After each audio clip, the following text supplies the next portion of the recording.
Assalamualaikum warahmatullahi wabarakatuh. Nama saya Maya Damayanti dengan 35034 selaku praktikam praktikum modul penginderaan jarak jauh 2024. Pada kesempatan kali ini saya akan mempresentasikan hasil diskusi saya dalam rangka memenuhi responsif penginderaan jarak jauh 2024. Untuk pembahasan yang pertama yaitu modul 1 mengenai interface remote sensing.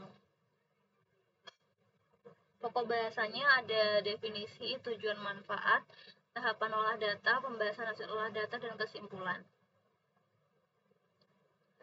Untuk pengertiannya sendiri, penginderaan jarak jauh itu merupakan teknologi yang sangat penting yang dimana digunakan untuk memperoleh informasi mengenai objek maupun permukaan bumi dari jarak jauh menggunakan satelit.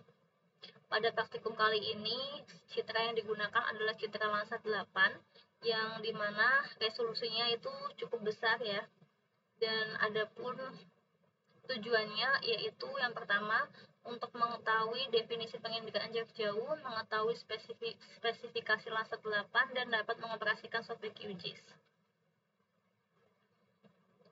Tahapan olah datanya ada 3.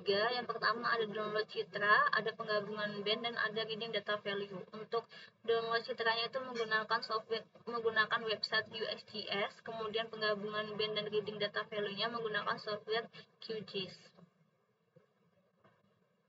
Ini merupakan hasil olah datanya, download citra, penggabungan citra, dan reading data value. Kemudian untuk modul 2 ada koreksi radiometrik. Pokok bahasanya masih sama seperti sebelumnya. Koreksi radiometrik itu digunakan untuk menyesuaikan dan memperbaiki kualitas citra, di mana proses ini itu mengubah nilai pikselnya menjadi lebih akurat. Pada praktikum kali ini tidak hanya mengoreksi radiometrinya saja, tapi juga menyesuaikan histogram. Tahapan olah datanya ada 2. Yang pertama itu ada koreksi radiometrik, dan yang kedua ada penyesuaian histogram. Kedua data ini diolah menggunakan software QGIS. Untuk koreksi radiometriknya ini di sini. Ini ada nilai atmosferik bias citra sebelum koreksi dan bias histogram setelah koreksi. Nah, sebelum koreksi itu nilai bandnya mulai dari band 2 sampai band 7 dengan total 6 band itu nilai minimumnya masih besar, masih berada pada angka ribuan, sedangkan nilai maksimumnya berada pada angka puluh ribuan. Dapat dilihat paling kecil 5.182 dan paling besar sekitar 32.000. Tapi setelah disesuaikan histogramnya, nilai bandnya itu paling kecil 0,7 sampai dengan 12 sampai dengan 509,261. Dari data tersebut, itu kita bisa mengetahui bahwa fungsi dari adanya penyesuaian histogram itu untuk membantu memperkecil nilai piksel sehingga baik gambar maupun kontras pada peta dapat jauh lebih baik.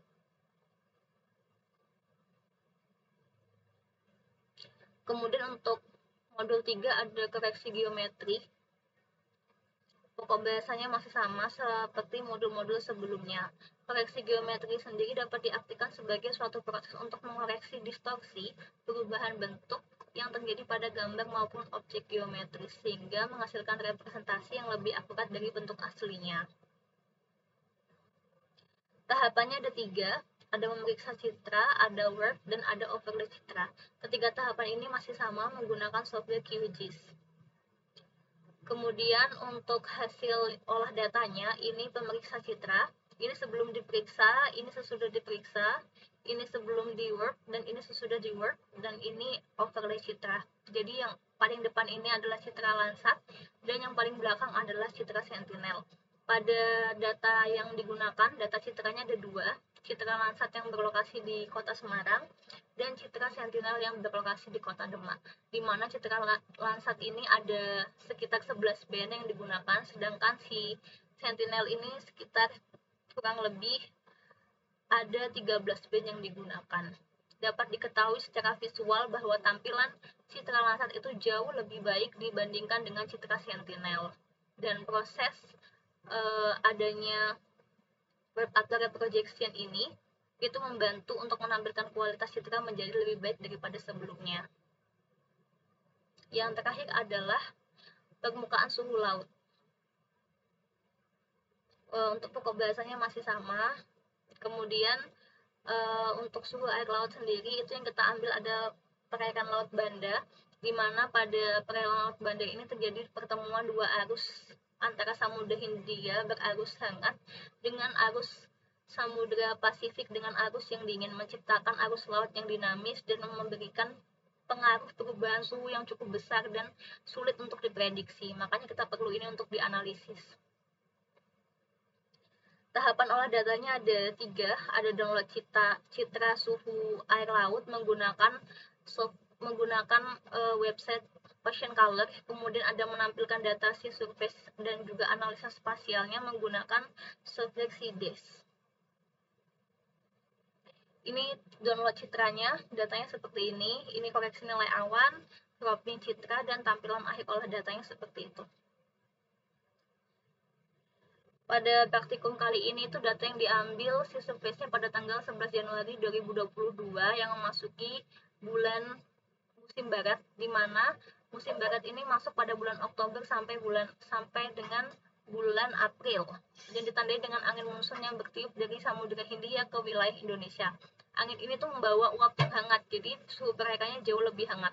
Berdasarkan hasil analisis olah data, range suhu yang didapatkan sekitar 28 sampai 29, sehingga dapat dilihat pada warna di petanya ini, warnanya seperti ini. Jadi biru tua hingga kecoklatan seperti ini. Jadi antara 28 sampai 29 derajat Celcius. Suhu perairannya itu dapat dikatakan meningkat, dan ini memiliki beberapa dampak terhadap ekosistem laut. Pertama, itu mempengaruhi ketersediaan nutrien, dan yang kedua itu pasti sangat mempengaruhi metabolisme biota laut yang ada di ekosistem tersebut. Baik, ini sudah selesai. Demikianlah presentasi yang dapat saya sampaikan. Kurang lebihnya mohon maaf. Wassalamualaikum warahmatullahi wabarakatuh. Terima kasih.